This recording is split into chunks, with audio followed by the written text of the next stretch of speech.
Bienvenue dans mon podcast Intuition créative. Je suis Anne-Laure, graphiste intuitive, fondatrice de Studio Eucalyptus. J'accompagne les entrepreneurs dans leur communication alignée en créant leur identité de marque, leur site web et leur direction artistique. L'intuition, l'écoute de soi, la créativité et l'éveil font partie de mon quotidien. Ici, tu retrouveras mes conseils et prises de conscience pour être pleinement épanoui dans ta vie d'entrepreneur holistique. Tu peux me retrouver sur Instagram en suivant Studio Eucalyptus. Là-bas, tu y retrouveras mon quotidien, mes conseils en tant que graphiste et directrice artistique. Hello, j'espère que tu vas bien. Je suis ravie de te retrouver dans ce nouvel épisode de mon podcast Intuition créative. Aujourd'hui, je vais répondre à la fameuse question: peut-on vraiment créer son identité visuelle tout seul ?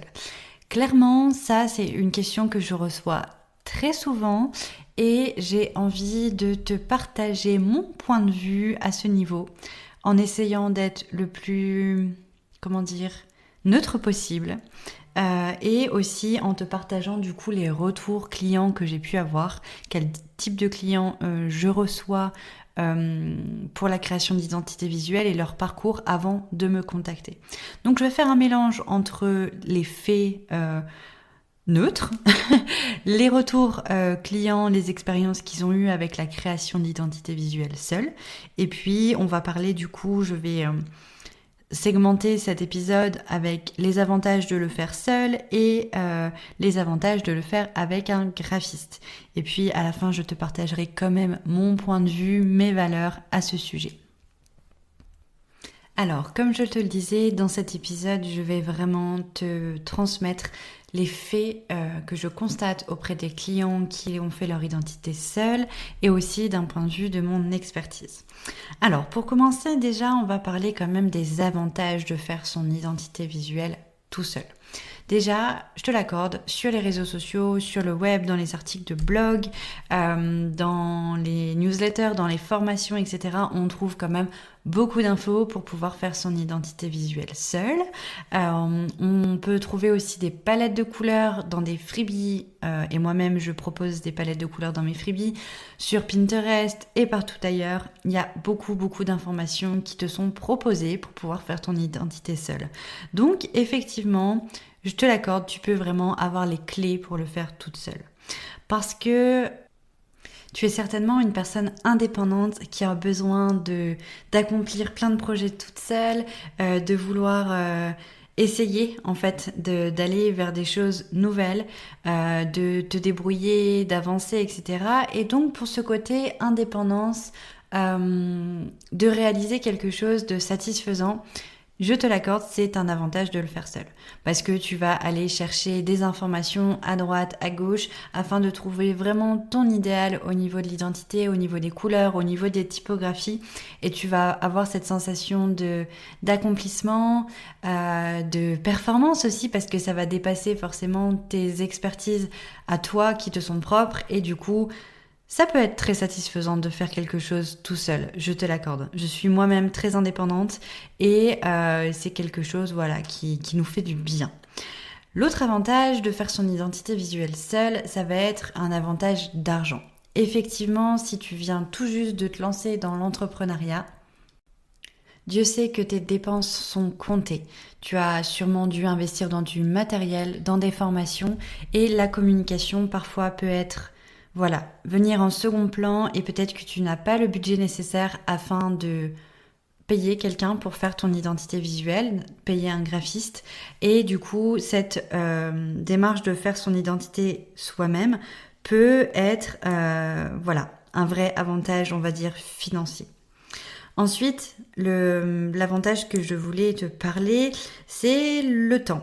Alors, le temps, ça double tranchant, tu verras, je t'en parlerai aussi dans les inconvénients de le faire seul, mais sur certains points, ça peut te faire gagner du temps. Admettons si tu es aujourd'hui en lancement d'activité et que tu n'as pas encore ta clientèle et que tu as du temps à consacrer à ta communication personnelle, mais que le graphiste que tu aimerais contacter, avec lequel tu aimerais créer, te dit qu'il n'est pas dispo dans les 2-3 prochains mois. Tu vas pouvoir gagner du temps en le faisant seul parce que toi, même dans ton quotidien, tu as le temps de le faire seul et ton graphiste n'a pas le temps pour toi tout de suite parce qu'il a des demandes qui demandent de bien organiser son agenda.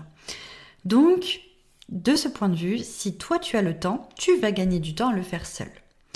Voilà, ça c'était vraiment les avantages de le faire seul. Donc, être indépendant, chose qui peut être très importante pour certaines personnes.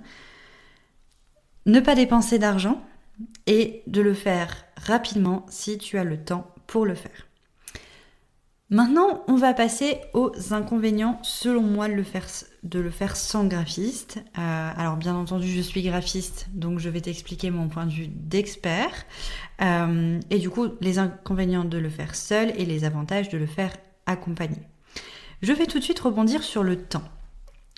Comme je t'ai dit, dans les avantages, la rapidité, si ton graphiste a de l'attente, forcément va être un plus. Par contre, pour ça, il te faut du temps, toi, pour le faire. Et si, admettons, aujourd'hui, tu as une clientèle déjà bien présente, tu as beaucoup de choses à faire ou tu es en formation, tu vas devoir rajouter du temps de travail dans ton quotidien pour pouvoir faire ton identité seule. Et tu vas devoir trouver un moment, un créneau où tu peux prendre le temps de te former pour être autonome ou prendre le temps de trouver la bonne palette de couleurs. Et en fait, du coup, tu vas perdre du temps parce que tu vas faire ça 1 heure par-ci, 1 heure par-là. Et je t'assure que les 3/4 du temps, mes clients qui sont passés par là me disent qu'en fait, ça fait 3-4 mois qu'ils attendent, qu'ils essayent de le faire seuls et qu'en fait, ils procrastinent ou alors ils n'ont pas le temps et du coup ça n'avance pas, donc ils ont déjà des idées mais ils n'arrivent pas du tout à concrétiser la chose et du coup en fait ça devient clairement un inconvénient de le faire seul parce que ils peuvent pas communiquer, parce qu'ils n'ont pas le temps, parce qu'ils sont focus sur leurs clients ou leur formation, ce qui est clairement la priorité, et à côté de ça ils ont leur vie de famille, leur vie personnelle et du coup mettre du temps pour se former, pour créer une identité visuelle qui n'est même pas de leur expertise, ça va vraiment être une perte de temps. Et du coup, si cette personne vraiment est très motivée à le faire seule, elle va devoir réduire son temps passé avec sa clientèle ou avec sa famille pour pouvoir faire son identité visuelle. Mais du coup, concrètement, c'est une perte d'argent. Donc l'investissement qui va être fait auprès d'un graphiste, quel que soit le niveau du graphiste et du coup du montant de sa prestation, finalement, c'est certes une dépense, mais c'est finalement un investissement parce que c'est du temps que tu vas gagner toi, soit pour travailler avec tes clients, soit pour prendre du temps pour te reposer, pour profiter de ta famille, profiter de la nature, etc. Et du coup être plus productive quand tu vas être en action. Donc voilà quand même quelque chose qui est important. En général, si tu es bien accompagné par des graphistes experts dans leur domaine, tu vas aussi avoir l'avantage de pas faire d'impasse. Je m'explique. Quand on crée une identité visuelle et qu'on ne s'y connaît pas, en général, on a l'optique de créer un logo. Sauf qu'un logo seul ne va pas t'amener bien loin. Clairement, un logo, tu vas pouvoir l'apposer sur des visuels, mais comment tu vas construire les visuels ? Si tu n'as pas tes typographies, si tu n'as pas tes couleurs, si tu n'as pas ta direction artistique, bonne chance. Parce que clairement, si tu veux une communication professionnelle, il faut harmoniser toute ta communication. Donc il faut bien définir une palette de couleurs et s'y tenir. Il faut bien définir ses typographies et s'y tenir pour garder vraiment cette cohérence, pour affirmer ton image professionnelle, pour affirmer ton personal branding aussi, pour que les personnes puissent te reconnaître facilement et créer du lien avec toi, avec ta marque.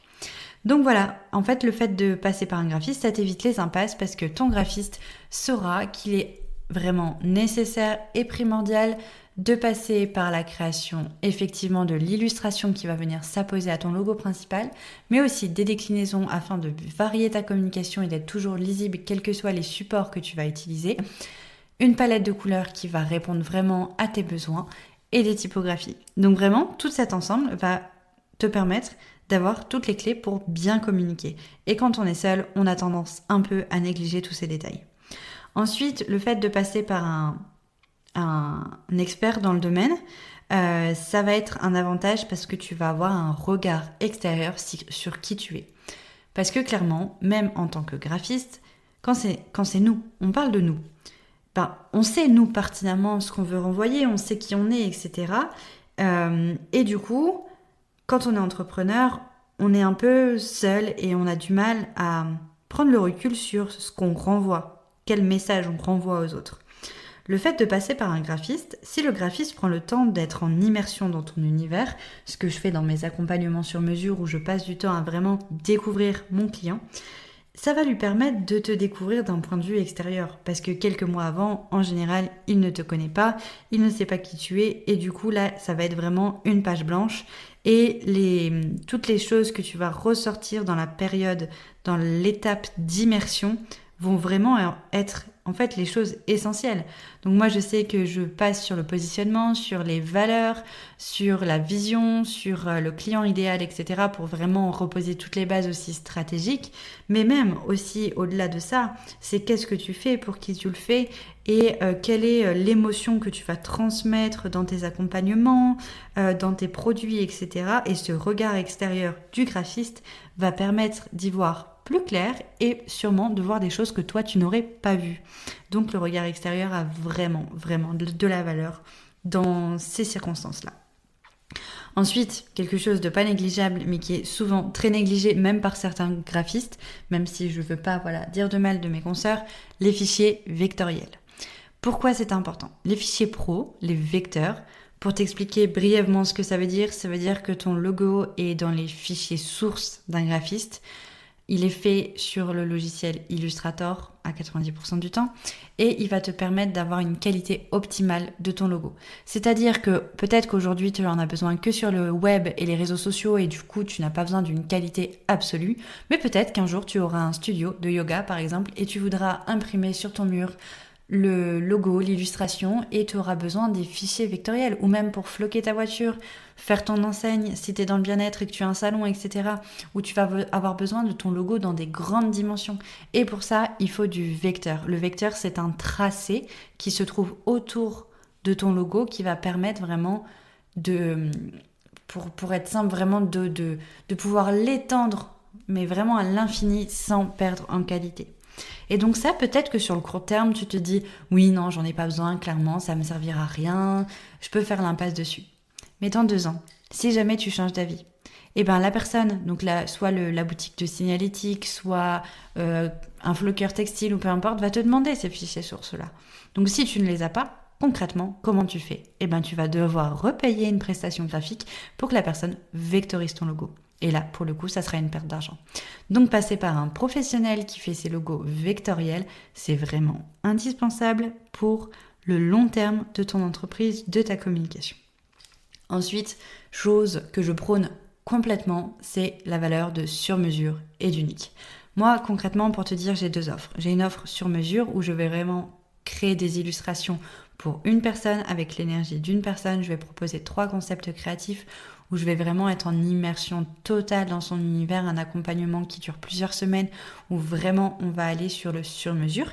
Et j'ai une offre à la carte, qui s'appelle à la carte, où c'est un catalogue d'illustrations que j'ai fait, que j'ai réalisé, mais qui n'ont jamais été adoptés par personne, que je propose du coup à prix un peu plus bas, mais ça reste unique. C'est-à-dire que dans ce catalogue, les illustrations, une fois qu'elles sont adoptées, elles sortent du catalogue et personne ne peut les revoir. Mon but vraiment, et je pense que tous les graphistes qui se respectent, c'est de ne pas fournir le même logo à plusieurs personnes. Mais quelle horreur! Mais je me rappelle même ça me rappelle à chaque fois quand j'imagine ça, c'est quand on est ado et qu'on arrive au lycée, au collège, et qu'en fait on se rend compte que il y a eu les soldes la veille ou alors une nouvelle collection et qu'on est tout habillé pareil. Mais c'est horrible comme sensation. Et quand on est entrepreneur, si on se rend compte que notre concurrent, notre consoeur ou peu importe a le même logo que nous, franchement, c'est pas terrible. Déjà, ça renvoie à une image non professionnelle parce que ça fait un peu un logo trouvé sur Canva ou autre et c'est pas très très valorisant. Et en plus, ça va être confus. En fait, si ton consoeur a le même logo que toi, ça veut dire que la personne, pas le même nom, mais la même illustration de ton logo, ça veut dire qu'une personne, un potentiel client, ne saura pas forcément faire la différence entre toi et lui. Et là, ça va vraiment poser problème dans ta communication. Donc le côté unique pour moi est vraiment, vraiment indispensable. Rien de pire que d'avoir la même chose que son voisin, vraiment. Enfin, moi, perso, c'est quelque chose que je n'imagine pas, que je n'aime pas, à part avec mes meilleurs amis, où j'aime bien, où ça peut être rigolo d'être habillé pareil, mais pas dans l'entrepreneuriat, clairement, qu'on se le dise. Donc, voilà, pour moi, c'est vraiment quelque chose de très important à avoir en tête. Et puis, est-ce que j'ai fait le tour ? Forcément, l'accompagnement de manière globale, le fait d'être accompagné par quelqu'un dont c'est l'expertise, clairement, ça a de la valeur parce que, c'est de l'investissement. Pour moi, c'est pas des dépenses en fait. Depuis 2 ans et demi, je fais beaucoup d'investissements dans des prestataires extérieurs et je trouve vraiment que ce sont des investissements. J'ai investi dans une rédactrice web qui m'a permis d'avoir des articles de blog optimisés et du coup de valoriser mon travail. J'ai investi dans des formations qui m'ont permis d'évoluer. Donc je vois vraiment les choses comme des investissements et non pas des dépenses. Parce que finalement, ça nous ramène de la clientèle. Et ta communication, ton identité visuelle, ton image de marque, ton personal branding, c'est vraiment quelque chose, un gros levier pour la réussite de ton entreprise. Donc pour moi, c'est vraiment très important de ne pas négliger ça. Maintenant, je vais revenir quand même un petit peu aux avantages, je te l'accorde. Enfin, aux avantages et surtout au retour de mes clients. J'ai des clients qui viennent après avoir fait 2 ans d'entrepreneuriat où ils avaient leur logo fait à la main, fait eux-mêmes, pioché un petit peu sur Canva, etc. Et ils étaient satisfaits en fait pendant 2 ans, et ça leur a servi, ils n'avaient pas les finances à l'époque pour le faire accompagner, etc. Mais voilà, ils se sont rendus compte que c'était plus aligné, que en fait c'était pas ultra efficace et qu'ils avaient besoin de ce regard extérieur. Et du coup, ils étaient satisfaits quand même de l'avoir fait seul pendant 2 ans. Mais au bout d'un moment, ils avaient vraiment envie de professionnaliser ça et d'être accompagnés pour avoir une harmonie, une cohérence, du sur-mesure et du coup passer un peu au level supérieur, au niveau supérieur pour grandir dans leur monde, dans leur entreprise et dans leur communication afin d'affirmer une image vraiment, comme je le disais, professionnelle et passer à l'étape suivante, quoi. Donc voilà, ça peut être ta première étape de le faire toi-même, de le faire avec des petits tutos, etc. Je ne suis pas en train de dire que c'est le mal absolu de le faire seul, etc. Non, ça peut être une solution. Maintenant, tu as les avantages, tu as les inconvénients, comme dans toutes les choses. Dans toutes les choses de la vie, il y a forcément des avantages et des inconvénients. Et puis, ça dépend du temps, ça dépend de l'argent qu'on peut mettre, du temps qu'on peut consacrer, de nos objectifs, parce qu'il y a des personnes qui, c'est pas du tout dans leur objectif, la communication. Et chacun fait comme il veut. Mais un petit peu ce que je peux te dire par rapport à ça. Donc, est-ce que vraiment on peut la faire seule ou pas ? Oui, vraiment, tu peux la faire seule. Mais tu as connaissance maintenant des conséquences qu'il y a de le faire seul et des avantages qu'il y a de le faire accompagné. Et puis, si jamais tu veux en savoir plus, n'hésite pas à aller voir les témoignages de mes clients sur mon site internet ou sur les réseaux sociaux dans la petite rubrique mots doux où mes clients partagent un petit peu leur vision des choses une fois qu'ils ont été accompagnés, la différence que ça a eu sur leur état d'esprit et sur leur communication de manière générale, parce que oui, ça va jouer sur l'état d'esprit aussi, parce qu'avoir une identité visuelle alignée, professionnelle, forcément ça va te donner envie d'aller plus loin dans ta communication, de communiquer, de rayonner, etc. Donc ça a aussi des gros avantages sur le mindset. Donc voilà, j'espère que cet épisode t'aura plu et t'aura permis de prendre ta décision de est-ce que pour le moment c'est bien de le faire seul et ça ira très très bien, ou est-ce que pour le moment tu te rends compte qu'en fait le faire seul c'est vraiment pas une solution et que d'investir ça va vraiment être nécessaire pour toi. N'hésite pas en tout cas à me poser toutes tes questions, n'hésite pas aussi à t'abonner à ma newsletter si tu veux plus de conseils. Je partage pas mal de conseils, pas mal de freebies aussi pour t'aider dans tes démarches en solo dans ta communication. Et puis je te dis à très vite dans un nouvel épisode. Au plaisir de recevoir tes commentaires, tes petites notes sur Apple Podcast et je te dis à très bientôt. Merci beaucoup d'avoir écouté cet épisode, j'espère qu'il t'aura plu. En tout cas, si c'est le cas, n'hésite pas à t'abonner à mon podcast, noter, partager et commenter cet épisode. Et si tu souhaites retrouver plus de conseils au quotidien et suivre mon aventure, n'hésite pas à me suivre sur Instagram au nom de Studio Eucalyptus. Si tu as besoin de communication alignée, n'hésite pas également à réserver un appel découverte avec moi. Je t'accompagne dans la création de ton identité de marque et de ton site internet. Je te remercie encore 1000 fois en tout cas d'avoir écouté cet épisode. Je te souhaite une excellente et rayonnante journée. À très vite dans un nouvel épisode. C'était Anne-Laure, graphiste intuitive, fondatrice de Studio Eucalyptus.